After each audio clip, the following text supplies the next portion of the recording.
Cobb TV. Watch your life make sense.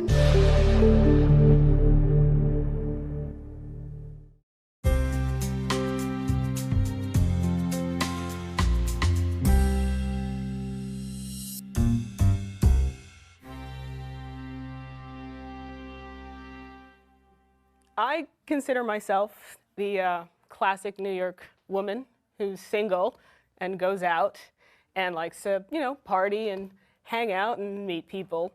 But a big part of the things that I do and, the adventures when I go out at night, of course, is, looking for that person, the one. And I guess for me, I'm at a point where I'm asking the question, does that actually exist? Is the whole concept of looking for a soulmate. I'm looking for that something that makes them, that sets them apart from every other guy that I could meet that I could be wonderful friends with. You mean something special about that guy that's right for you? Yeah. And what is special about you so that will exist in him, and so it'll create a match? That's a great question. That's why today a lot of people get married, they go out on a date and then they end up divorcing. People don't understand how to find the right spouse, the right person to connect with. Yeah. Especially women who so need an emotional connection. She needs to understand what she wants from the man, what kind of man she wants. Right. And I know that maybe I don't have specific enough understanding of what I expect. I mean, what is it that I should be looking for? Because I'm really not at all clear on that. I think that the most important thing for a woman is to respect her man, to feel that he is great, that he is important. What should be in your man so you'll feel that he's great? What should be 400 pounds? What, 7 feet tall? What? What should he be? A scientist? Maybe a judge or a physician or a very kind of an artist, a thinking person? What do you? You want to have a special man? I do, and I want someone with a heart that's 400 pounds. That I can feel love from so intensely, and that I can return. That we can have that. I mean, sure, it'd be nice if he were a thinker, because then we wouldn't have very much conversation. But you understand it doesn't exist. Well, that's what I figured. So you need to make concessions. You need to relinquish something. In ordinary life, people make concessions, and then they don't have a choice, because you got to get married, you got to have kids. So then you look at the man and a man or a woman, do we fit in order to have a household and have kids until we grow old and pass away? Or maybe you should look for a special kind of connection which is above our egos, above concessions, above demands, meaning to look for a person who can transcend his own ego and his own demands, and you too will be the same. And then if we meet above our egos, there we will unite in such a way that it'll be good for both. Right. That sounds all fine and good. But are you ready for it?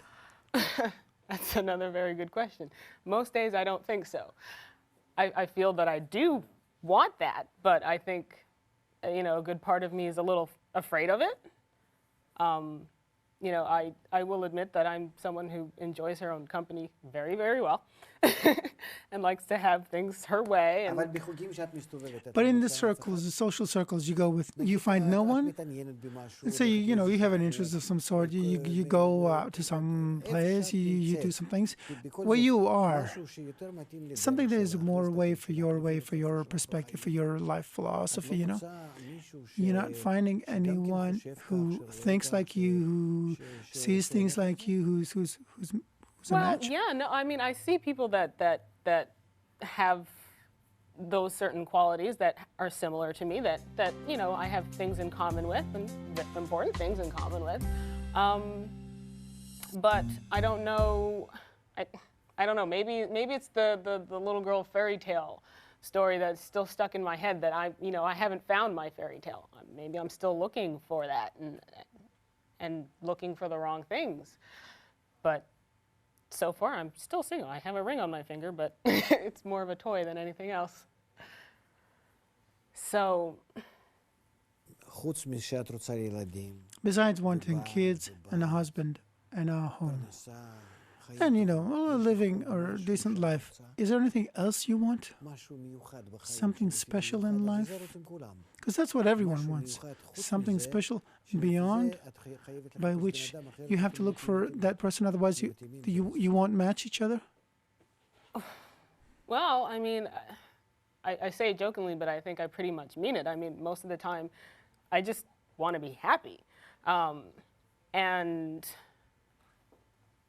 what it would take from another person for that to be the case, I'm not entirely sure. I definitely want someone who wants the same things that I want, probably hopefully wants happiness for themselves too, who wants to be, committed and wants to have a life together, and the children, and, who love music and arts and culture and all sorts of fun things.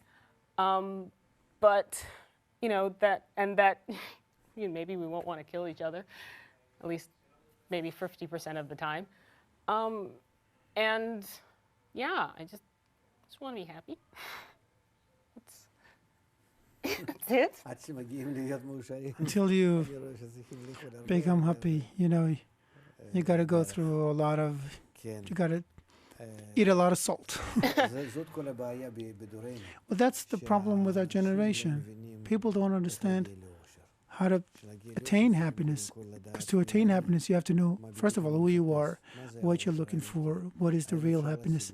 Is it attainable? How? And when you find out, when you try to ask yourself, you see that you can't do it. Because happiness for us is to constantly satisfy ourselves, and that's impossible. And no one would agree to it. So people get together and then feel that the other guy doesn't want to satisfy me. What do I do? I get a divorce. And that's what happens. You got to know how to make concessions. Meaning, I think when you look for a man, you got to see if he's willing to make concessions to you and you're willing to make concessions to him. Can you learn how to get along in the most unpleasant situations where no one agrees, no one understands the other one, and at the same time, even though you're like two dogs fighting, like cats. Cats, how they fight. But you're still above it, willing, to rise above your egos and connect. While inside you have a sea of hatred and remoteness and separation and misunderstandings, but above it, you know how to connect. If you don't have it, you may have to, like most people, get divorced, because our egos have so grown over time, over history, that it's gotten so big in us that we cannot be with others. People can't even stand themselves. People take drugs, they're depressed. Even when they're alone, all the more so with someone else. To share my apartment, my house, my bed, I can't. So if we don't learn how to rise above it, above our egos, we won't be able to ever build a family.